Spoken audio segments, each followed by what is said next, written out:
오늘 십계명 강의 5번째 시간입니다. 저랑 율법이 뭔지, 그리고 서문이 어떤 내용인지, 그리고 직접적으로 들어와서 첫 번째와 두 번째 계명을 앞서 살펴보셨죠.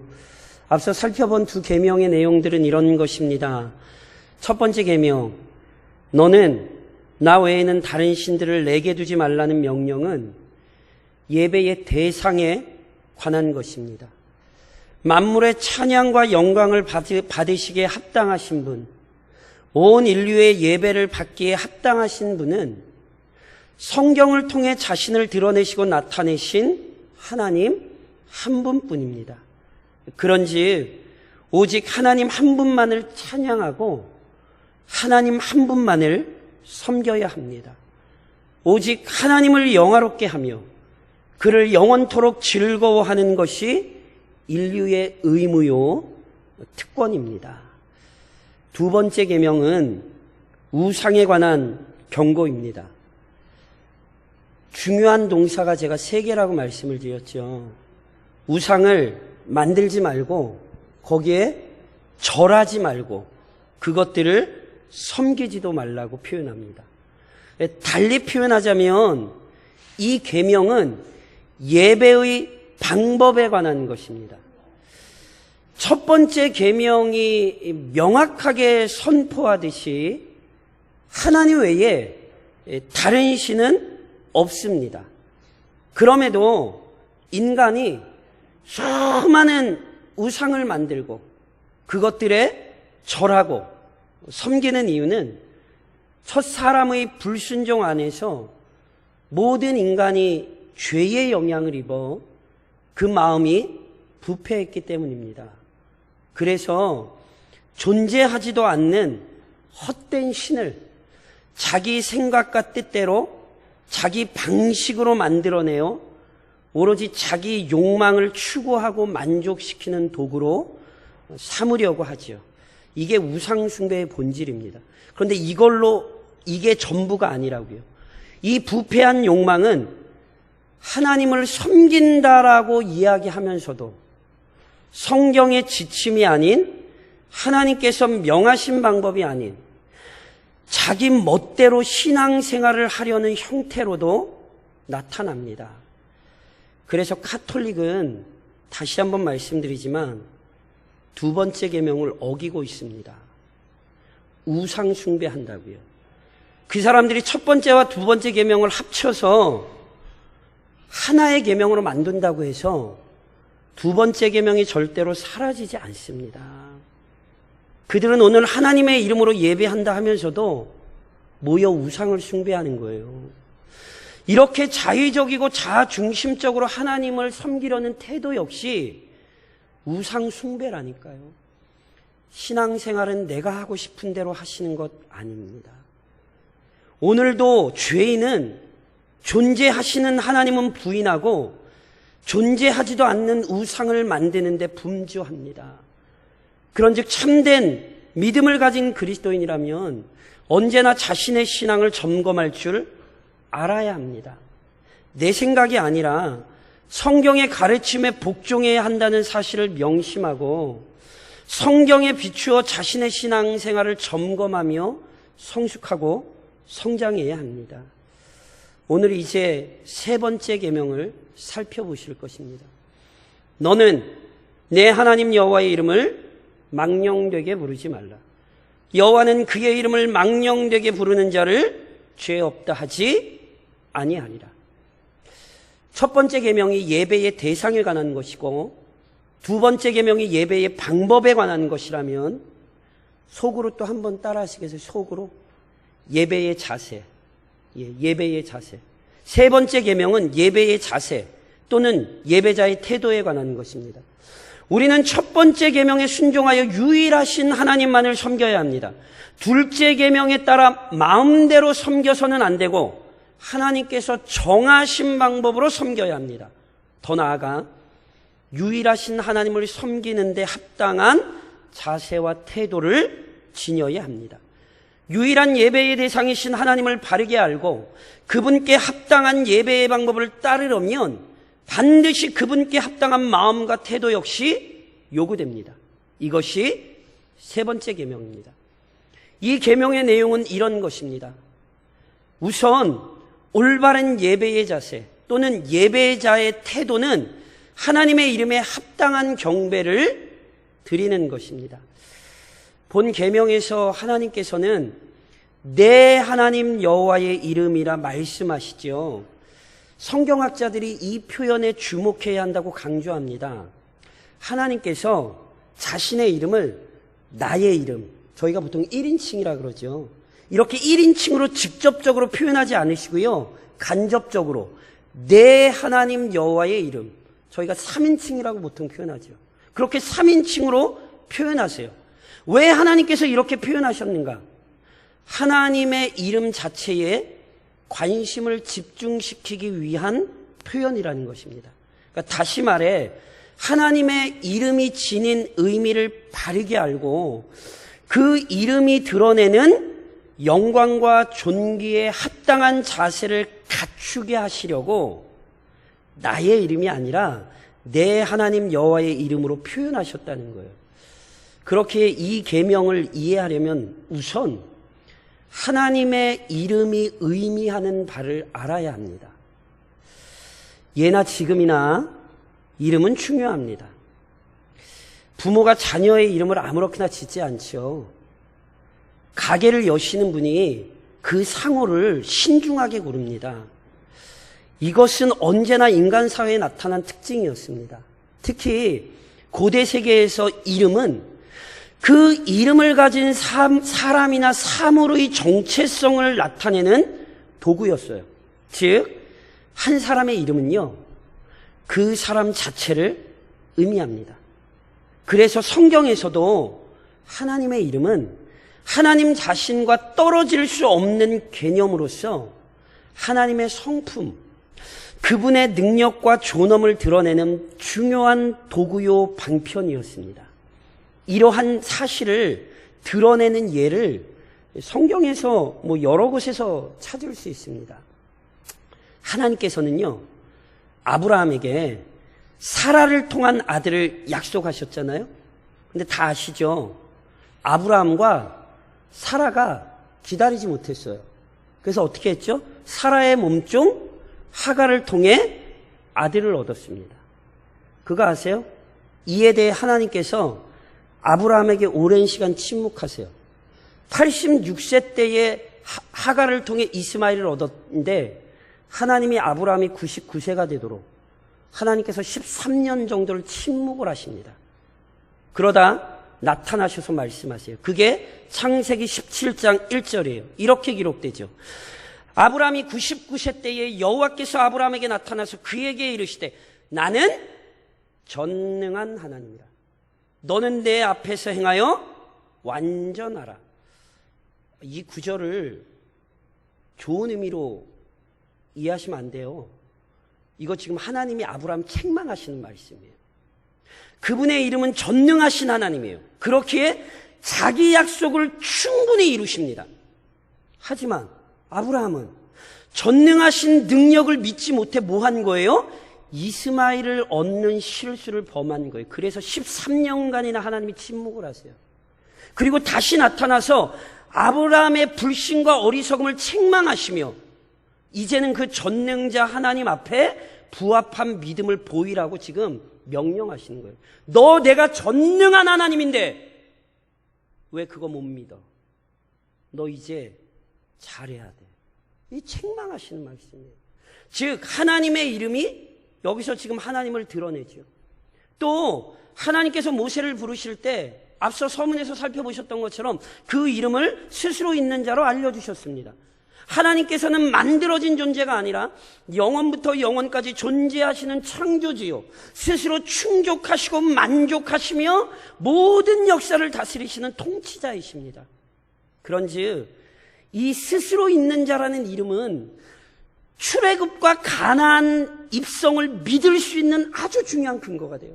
스스로 있는 자 하나님이니 이스라엘을 이끌어내실 수도 있고 가나안 땅으로 인도하실 수도 있는 거예요.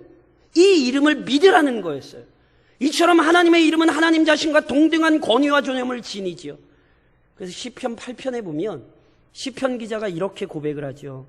여호와 우리 주여, 주의 이름이 온 땅에 어찌 그리 아름다운지요. 시편 기자가 하나님 여호와의 이름을 아름답다 찬양하는 것은 여호와 하나님 자신의 영광과 능력, 그분의 존귀함을 찬양하는 것입니다. 그런즉 유일하신 하나님을 알며 그 하나님을 온전하게 예배하기 원한다면 그분의 이름에서 드러난 영광을 인식하고 그에 합당하게 경배해야 합니다. 이것이 진정한 예배자의 자세입니다. 감찰하시는 하나님이 이 시간 나를 감찰하신다는 사실을 기억하지 못하면 그것은 합당한 예배가 아닌 것이죠. 더 나아가 올바른 예배의 자세는 당연히 여호와의 이름을 망령되게 부르지 않는 것입니다. 지금 말씀드린 것처럼 하나님의 이름은 하나님 자신을 나타내는 도구요 방편입니다. 그런즉 진실로 하나님을 사랑하는 자들은 그분의 이름을 귀히 여기며 경외심을 갖습니다. 절대로 그분의 이름이 드러내는 그 놀라운 영광을 경홀히 여기지 않습니다. 그래서 망령되게 부르지 말아야 돼요. 그렇다면 도대체 망령되게 부르지 않는다는 것이 어떤 의미인가? 또는 망령되게 부른다는 것이 어떤 의미인가? 이에 대해 여러 가지 견해가 존재하거든요. 제가 크게 세 가지만 좀 말씀을 드리려고 그래요.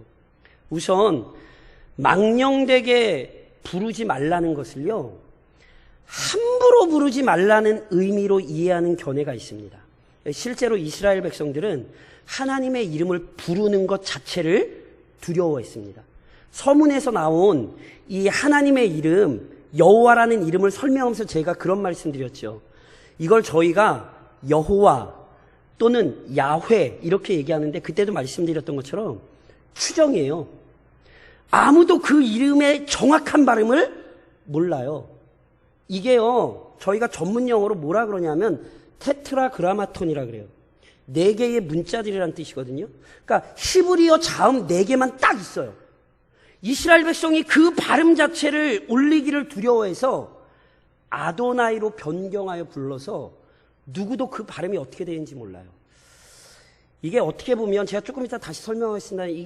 이거 합당한 건 아닌데요. 근데 이게 주의할 필요가 있어요. 무슨 말씀이냐면 오랜 기독교 역사를 지녔음에도 불구하고 하나님의 이름을 욕으로 사용하는 문화의 사람들이 있어요. 미국, 영국, 네덜란드, 독일 이런 나라 보면 하나님이나 예수님의 이름이 욕에 들어가요. 굉장히 끔찍한 망령되게 부르는 사건이죠.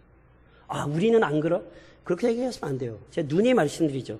한국교회 하나님께서 부흥사들을 통하여 주신 은혜 엄청나게 커요. 부인하지 않아요. 근데 부흥사들이 잘못 길들였던 것 중에 하나가 지금도 그렇죠. 제 눈이 말씀드린 것 제발 부탁인데 아무데나 아멘 하지 마세요. 아무데나 할렐루야 하지 마세요. 아멘이 무슨 뜻입니까? 믿습니다, 맞습니다, 동의합니다 이런 뜻이에요. 할렐루야, 여호와의 이름을 찬양할지다. 근데 아무 얘기나 하고 아멘 하면 이거 여호와의 이름을 망령되게 부르는 거예요. 주의하셔야 돼요. 말씀이 아니면 아멘 하지 마세요. 다음으로 망령되다라는 표현을 헛되게 하거나 낭비한다는 의미로 이해하는 견해가 있어요. 이런 의미로 이해할 때 여호와의 이름을 망령되게 부른다는 표현은요, 여호와의 이름을 진실한 믿음으로 부르지 않고 그냥 무의미하게 부르는 태도를 의미하는 거예요. 그리고 이런 가식적인 태도는 언제나 예배에서 나타납니다. 하나님께서 받지 않으셨던 가인의 제사는 어느 시대나 존재합니다. 이사야 1장에 이사야가 뭐라 탄식합니까? 너희가 내 앞에 보이러 오니 이것을 누가 너희에게 요구하느냐?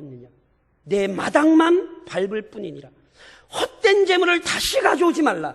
분향은 내가 가증히 여기는 바요, 월삭과 안식일과 대회로 모이는 것도 그러하니 성례와 아울러 악을 행하는 것을 내가 견디지 못하겠노라. 하나님께서 이스라엘의 예배가 싫다고 아예 대놓고 말씀하신다니까요. 이게 단지 그때의 얘기인가요? 우리의 몸은 교회에 있지만 우리의 마음은 얼마든지 다른 곳에 있을 수 있습니다. 우리의 입은 찬송하고 기도하고 있지만 우리의 마음은 전혀 그렇지 않을 수 있습니다. 지금 이 시간에도 두 번째 계명에서 설명했던 예배의 방법, 즉 그리스도의 중보자직과 성령의 보혜사직을 의지하여 거룩하신 하나님을 예배하지 않고 그냥 몸만 와 앉아 있는 것은 여호와의 이름을 망령되게 부르는 것입니다. 또 하나, 여호와의 이름을 망령되게 부른다는 의미는요, 여호와의 이름을 무의미하게 부르는 것을 넘어 악한 목적을 위해 그 이름을 사용하는 경우로 이해할 수 있어요. 이는 거짓 선지자들과 그들을 추종하는 자들에게서 나타나는 전형적인 특징이죠. 거짓 선지자들은 하나님의 말씀을 순전하게 전하는 것이 아니라 왜곡하여 전합니다. 말씀 중에 자기 생각과 사람들의 요구에 부응하는 것만을 취사 선택하여 전하죠. 듣기 싫은 건 안 전해요.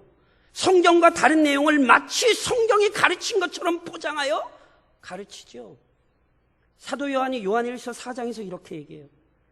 사랑하는 자들아, 경고를 받으셔야 돼요. 사랑하는 자들아, 영을 다 믿지 말고 오직 영들이 하나님께 속하였나 분별하라.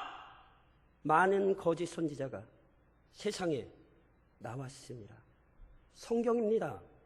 목사 얘기라고 무조건 믿지 마십시오. 분별하십시오. 그것이 정말 하나님의 말씀인지 정말 성경의 가르침인지 분별을 하셔야 되는 거예요. 거짓 선지자만이 아니라 거짓 선지자의 가르침을 따르는 자들 역시 하나님 보시기에 패역한 것입니다. 그래서 이 계명이 무서운 거예요. 왜요? 지금도 여호와의 이름을 망령되게 부르는 일은 교회에서 일어나고 있기 때문입니다. 그런즉 우리는 이 계명을 신중히 받아야 돼요. 무엇보다 올바른 예배의 자세를 갖추지 않는 것은 아주 심각하고 무거운 죄입니다. 두 번째 계명에는 우상을 만들고 거기에 절하고 섬기는 자에게 3, 4대에 걸쳐 하나님의 진노가 임할 거란 사실이 언급되어 있죠. 세 번째 계명에도 여호와의 이름을 망령되게 부르는 결과가 진술돼요. 여호와는 그의 이름을 망령되게 부르는 자를 죄 없다 하지 아니하리라. 언뜻 보면 세 번째 계명은 두 번째만큼 위반으로 인한 형벌이 구체적으로 명시되지 않은 것처럼 보여요. 하지만 이거 가볍게 여기시면 안 돼요. 주의 깊고 무겁게 받아들여야 돼요. 왜 그런지 아세요? 이 표현을 완서법이라 부르는데 이는 비록 말은 적지만 적은 말과는 달리 많은 것이 의도되고 있음을 나타내는 표현 방식이기 때문에 그래요. 즉, 죄 없다 하지 않는다는 것은 단순히 죄로 여긴다는 이상의 의미를 나타내는 것으로서 심히 부패하고 포악한 죄로 판단할 뿐 아니라 그에 상응하는 형벌이 무수하다는 표현이에요. 이 사실은 이 계명을 어긴 결과로 강력한 형벌이 실행되었던 사건에서 확인할 수 있어요. 이스라엘 광야에 있을 때 한 번은 진영 중에 큰 싸움이 벌어졌어요. 이 싸움의 당사자 중 한 명이 아버지가 애굽 사람이고 어머니가 이스라엘 사람이었거든요. 그러니까 이 사람의 아버지가 애굽 사람이었다는 사실을 구체적으로 명시한 이유는 이 사람이 우상 숭배에 익숙했던 아버지 밑에서 자랐기에 철저히 신앙 교육을 받지 못하였고 그래서 하나님과 그분의 이름에 대한 경외감이 부족했다는 사실을 드러낸 것 같아요. 실제로 이 사람이요, 싸움 중에 무슨 싸움을 했는지 어떤 싸움을 했는지 뭐 정확히는 안 되는지 잘 모르겠지만 어찌됐건 싸우다가 여호와의 이름을 모독하고 저주했어요. 그 광경을 이스라엘 백성들이 보고 그 소리를 들었어요. 그래서 이 사람을 붙잡아요. 그런데 어떻게 할지는 몰라요. 왜요? 죄 없다 하지 않으신다 그랬잖아요. 그러니까 우선은 그 사람을 붙잡아둔 거예요. 그때 모세에게 하나님의 판결이 선언됩니다. 이것이 레위기 24장에 이렇게 기록돼요. 너는 이스라엘 자손에게 말하여 이르라. 누구든지 그의 하나님을 저주하면 죄를 담당할 것이요 여호와의 이름을 모독하면 그를 반드시 죽일지니 온 회중이 그를 돌로 그를 칠 것이니라. 거류인이든지 본토인이든지 여호와의 이름을 모독하면 그를 죽일지니라. 앞서 언급했듯이 하나님의 이름은 하나님 자신을 나타내는 방편입니다. 그렇게 하나님의 이름을 모독하는 것은 하나님을 대적한 것과 같습니다. 심지어 이런 패역한 행위를 많은 사람 앞에서 행했다는 것은 공개적으로 하나님의 영광을 대적하고 적극적으로 하나님의 존엄을 훼손한 거죠. 이처럼 끔찍한 죄악인 만큼 그에 합당한 무거운 형벌이 집행될 수밖에 없었어요. 그래서 하나님께서요, 회중 앞에서 돌로 쳐 죽이라 명령하신 거예요. 이를 통해 먼저는 하나님의 이름을 모독한 사람, 그의 죄를 엄정하게 심판하신 거예요. 동시에 다른 모든 백성에게 아주 분명한 교훈과 경고가 되게 하신 거죠. 하나님의 이름을 망령되게 부르는 행위가 그저 그럴 수도 있는 행위가 아니라 참으로 더럽고 부패한 죄악이라는 사실을 깨닫게 하셨어요. 하나님의 이름을 욕되게 하는 자가 결코 안전할 수 없다는 사실, 그 죄악을 하나님께서 절대로 용납하지 않으신다는 사실을 명확히 보이셨습니다.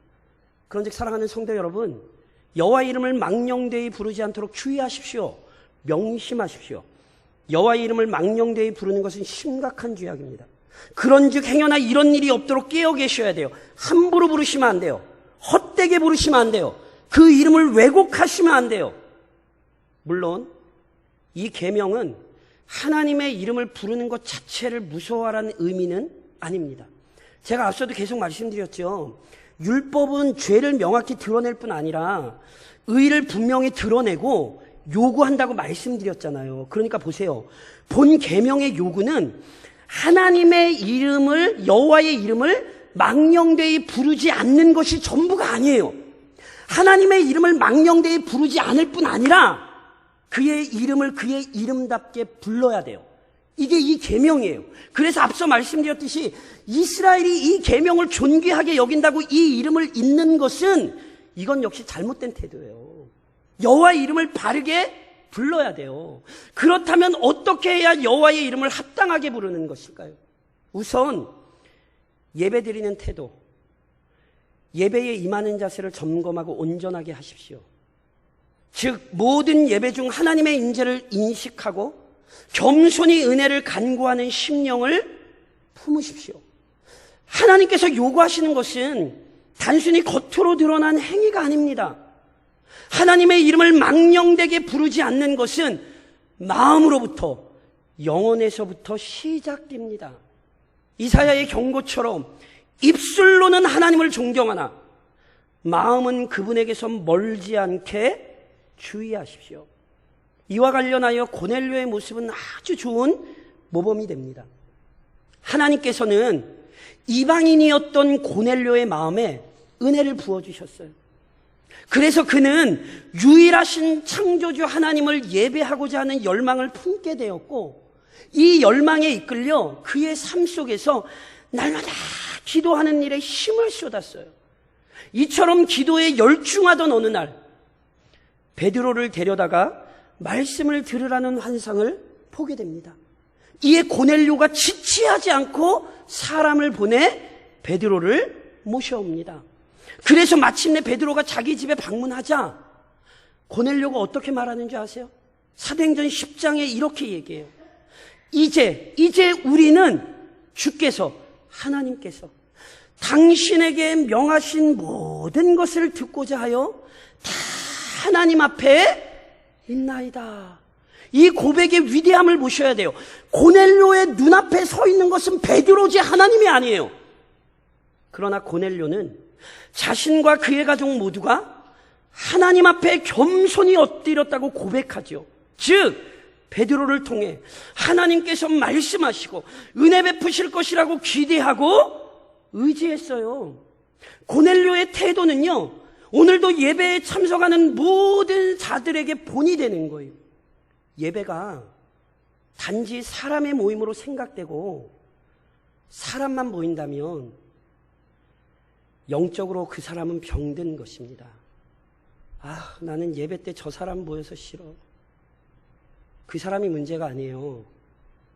내가 병든 거지. 예배에 관해 주신 하나님의 약속이 무엇인지 아세요? 출애굽기 20장에 이렇게 기록되죠. 내가 내 이름을 기념하게 하는 모든 곳에서 내게 임하여 복을 주리라. 그런즉 이 시간도 더 나아가 모든 예배에 만복의 근원이신 하나님 앞에 겸손한 신앙을 보이십시오. 이것이 하나님의 이름을 바르게 부르는 거예요. 더 나아가 하나님의 이름으로 축복하고 위로하십시오. 민수기 6장에 참으로 복된 말씀이 기록되어 있죠. 아론과 그의 아들들에게 말하여 이르기를, 너희는 이스라엘 자손을 위하여 이렇게 축복하여 이르되, 여호와는 내게 복을 주시고 너를 지키시기를 원하며 여호와는 그의 얼굴을 내게로 비치사 은혜 베푸시기를 원하며 여호와는 그 얼굴을 내게로 향하여 드사 평강 주시기를 원하노라 할지니라 하라. 그들은 이같이 내 이름으로 이스라엘 자손에게 축복할지니 내가 그들에게 복을 주리라. 이 구절이요, 일명 구약의 축도로 불려요. 그래서 제가 존경하는 지금 소천하신 원로 목사님들 중에 이 구절로 마지막 축도를 하신 목사님들이 꽤 계셨거든요. 굉장히 복된 말씀이죠. 하나님이 뭐라고 말씀하셨어요? 하나님의 이름은 하나님의 권능과 능력을 드러내는 방편이잖아요. 그래서 제사장들에게 뭘 명령하세요? 하나님의 이름으로 축복하는 사명과 특권을 주시죠. 그 다음 제가 여쭤볼게요. 누가 이 시대의 제사장입니까? 목사님이요. 이렇게 얘기하시면 안 된다 그랬죠. 그리스도 안에서 만인 제사장직, 우리는 왕이요 선지자요 제사장으로의 권위를 회복한 자들이라 말씀드렸죠. 다시 말해 그리스도인은 하나님의 이름으로 축복할 수 있는 자들이에요. 아유 목사님 내가 무슨, 그렇게 얘기하시면 겸손한 것처럼 보이지만 여호와의 이름을 망령되게 부르고 계신 거예요. 이건 지금 하나님의 백성에게 주신 특권이요 책무예요. 심지어 베드로전서 3장에서 뭐라고 교훈하는지 아세요? 악을 악으로, 욕을 욕으로 갚지 말고 도리어 복을 빌라. 이를 위하여 너희가 부르심을 받았으니. 우리가 어떤 사람으로 부르심을 받았습니까? 하나님의 이름으로 축복하는 사람으로 부르심을 받았습니다. 내가 능력이 있어 축복하는 것 아닙니다. 오직 하나님의 이름에 능력이 있습니다. 우리는 이 이름으로 복을 빌라 부르심을 받았으니 그 명령에 순종하여 복을 비는 것뿐입니다. 그런즉 하나님의 이름으로 가정과 교회의 공동체를 축복하십시오.